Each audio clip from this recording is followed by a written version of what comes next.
నెల్లూరు కావలిలో వేలాది మంది ప్రజల అశ్రునయనాల మధ్య మధుసూదన్ అంతిమయాత్ర జరిగింది. కావలిలో మృతుని స్వగృహం నుంచి బాలకృష్ణారెడ్డి నగర్ శ్మశాన వాటిక వరకు అంతిమయాత్ర జరిపారు. ఈ అంతిమయాత్రలో మంత్రులు ఆనం రామనారాయణ రెడ్డి, నాదెండ్ల మనోహర్, సత్యకుమార్, ఎమ్మెల్యే కావ్యకృష్ణారెడ్డి, ప్రముఖులు, అధికారులు, భారీగా ప్రజలు సైతం పాల్గొన్నారు. మధుసూదన్ అమర్ రహే అంటూ నినదించారు. కన్నీటి వీడ్కోల మధ్య మధుసూదన్ అంత్యక్రియలు ముగుస్తాయి.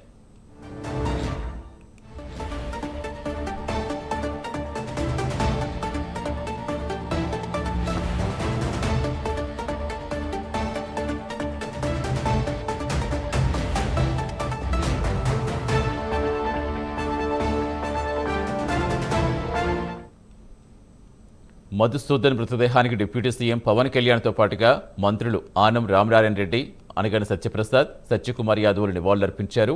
ఉగ్రవాదుల దాడిలో అసువులు బాసిన మధుసూదన్ భౌతికాయానికి కుటుంబ సభ్యులు కన్నీటి నివాళులర్పించారు. Kavali MLA Krishna Reddy, collector Anand, SP Krishnakanth, పలువురు ప్రముఖులు, కావలి ప్రజలు నివాళులర్పించారు. కుటుంబ సభ్యులను పరామర్శించి ఓదార్చారు. ప్రభుత్వం తరపున కుటుంబానికి అండగా ఉంటామని డిప్యూటీ సీఎం పవన్ కళ్యాణ్ హామీ ఇచ్చారు.